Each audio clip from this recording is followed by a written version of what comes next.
നല്ല ടേസ്റ്റി ആയിട്ട് സിമ്പിളായിട്ട് ഉണ്ടാക്കാൻ പറ്റുന്ന ഒരു നൂഡിൽസിൻ്റെ റെസിപ്പിയാണിന്ന്. ആദ്യം നമുക്ക് ചട്ടി വെച്ച് അതിലേക്ക് സൺഫ്ലവർ ഓയിലാണ് ഞാൻ ഒഴിക്കുന്നത്. അതിനുശേഷം അതിലേക്ക് സവാള ചേർത്ത് ഉപ്പും കൂടി ചേർത്തതിന് ശേഷം അതൊന്ന് വഴറ്റിയിട്ട് അതിലേക്ക് അരിഞ്ഞു വെച്ചിരിക്കുന്ന ക്യാബേജും ക്യാപ്സിക്കവും ഗ്രേറ്റ് ചെയ്ത ക്യാരറ്റും കൂടി ആഡ് ചെയ്ത് അതൊന്ന് മിക്സ് ചെയ്യുക. നല്ലോണം ഒന്ന് വഴറ്റിയെടുത്ത് അതിൻ്റെ കളർ മാറുമ്പോഴത്തേക്കും അതിലേക്ക് ഇപ്പിയുടെ മസാലപ്പൊടി ചേർത്ത് കൊടുക്കാം. ഇതിലേക്ക് ടൊമാറ്റോ കെച്ചപ്പും കൂടി ആഡ് ചെയ്ത് അതൊന്ന് മിക്സ് ചെയ്ത് കൊടുക്കാം.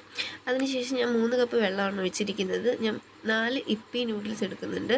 അപ്പോൾ അതിനാവശ്യമായിട്ട് ഞാൻ 3 കപ്പ് വെള്ളമാണ് ഒഴിച്ചിരിക്കുന്നത്. ഇനി ഒരു 2 സെക്കൻഡ് മൂടി വെച്ചൊന്ന് വേവിച്ചെടുക്കാം. അപ്പോഴത്തേക്ക് അതിലേക്ക് വെള്ളമൊക്കെ ഒന്ന് വറ്റി തുടങ്ങുമ്പോഴത്തേക്ക് നമുക്ക് പിന്നെ ഇനി അടച്ചു വെച്ച് വേവിക്കേണ്ട. ഇനി ഒരു 2 സെക്കൻഡ് കൂടി മിക്സ് ചെയ്ത് കൊടുക്കുമ്പോഴത്തേക്ക് ആ വെജിറ്റബിളും നൂഡിൽസും എല്ലാം കൂടി മിക്സായി നല്ല കറക്റ്റ് പരുവം. ഈ ഒരു പരുവാകുമ്പോഴത്തേക്കും സ്റ്റൗ ഓഫ് ചെയ്യുക. നല്ല ടേസ്റ്റി ആയിട്ടുള്ള നൂഡിൽസ് റെഡി ആയിട്ടുണ്ട്. എൻ്റെ ചാനൽ ഇഷ്ടപ്പെട്ട എല്ലാവരും ലൈക്ക് ചെയ്യുക, സബ്സ്ക്രൈബ് ചെയ്യുക. Thank you.